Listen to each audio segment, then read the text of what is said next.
overcome your fear and rejection? Like when you're on the phone and you get rejected, people yelling at you and stuff.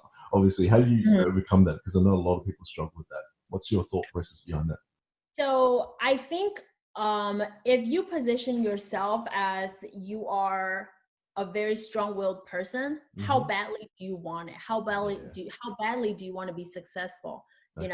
Come across, there are people gonna, it's a reflection of themselves. It has Yeah. nothing to do with you. You're calling them at the wrong time. They are going through a divorce and you call them in the middle of nowhere.